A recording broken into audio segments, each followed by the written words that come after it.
this is Glenda from TechMamba.com. So we're proceeding with a review of, it actually has no name, 16-bit game player handhold D22 Plus.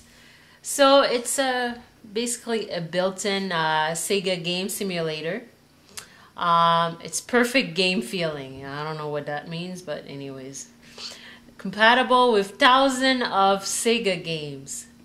Designed according to human engineering. Well, I don't know about animal engineering. Maybe your dogs can come up with something like that. Can download the network games via SD card. So it is H6 Plus. You obviously need an SD card. And from what you see here, it has a 1980s look. And we're just gonna see how the instructions. So, operation instruction: install free AA batteries correctly according to the polarity and place the battery cover.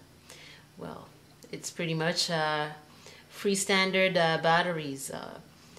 Nothing much can be said about it. Insert the SD card to the cartridge slot on the console cover. Absolutely. Okay. Well, yeah.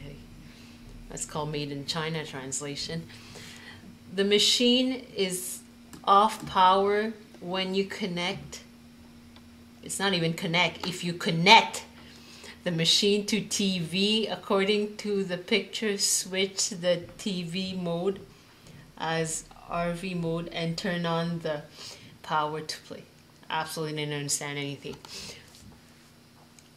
There is voice control. Press select up button to add volume. Press select down button to reduce volume.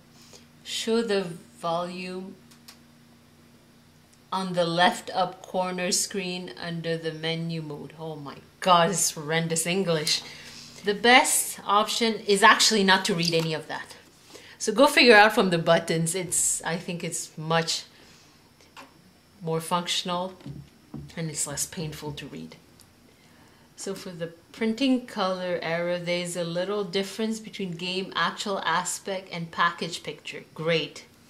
So as if it doesn't look beautiful enough, it might actually look crappier inside. Choking hazard: small parts. Keep the plastic bag away from under 3 years old children. It should be used under supervision of adults. Okay. Alright, so let's proceed by opening the package.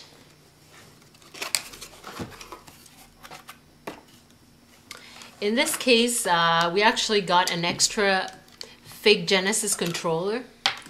And this product can be purchased at dealextreme.com for $24 with the extra fake controller.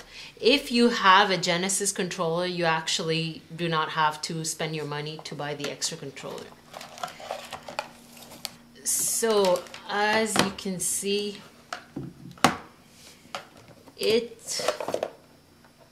I would say it looks the same. They didn't even have to put a disclaimer. It looks exactly the same. So we're gonna plug in the SD card here.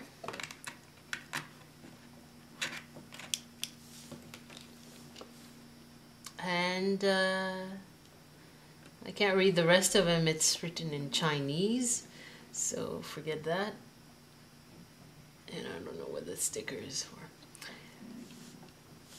So this is where you insert your batteries, like most controllers. So I've plugged it in and it's basically downloading from the SD card.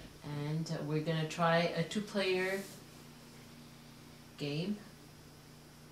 Doesn't this remind you of anything? Those wonderful colors?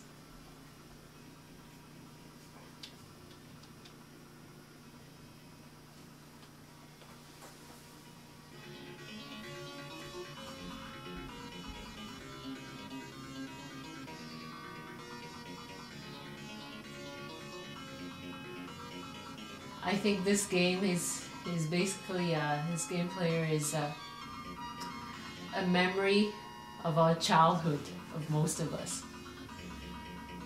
Even though we remember it as being wonderful, I think when we compare it to the more modern players, we see quite the opposite.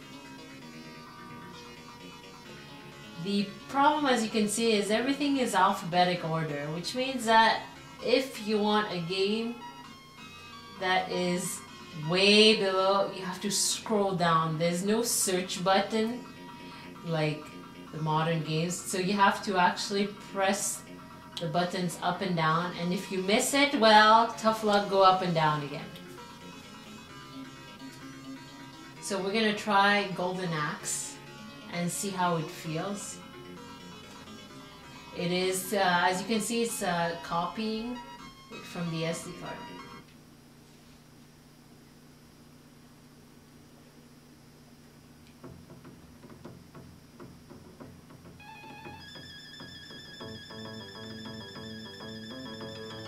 It's very basic looking.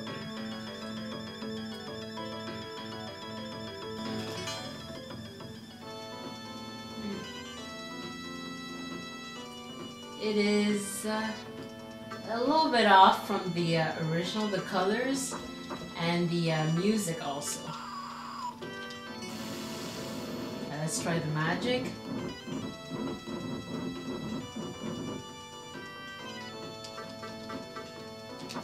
The controls are pretty good though, with those controllers. I'd have to say that for a budget game player, it's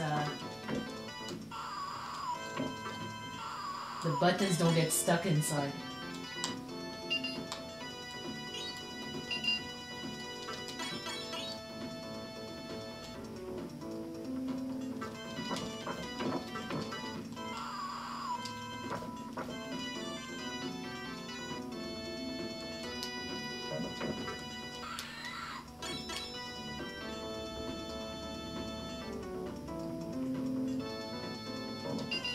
So before finishing off our review, I just want to say that the video cord is only 6 feet long, so you have to be very close to the TV.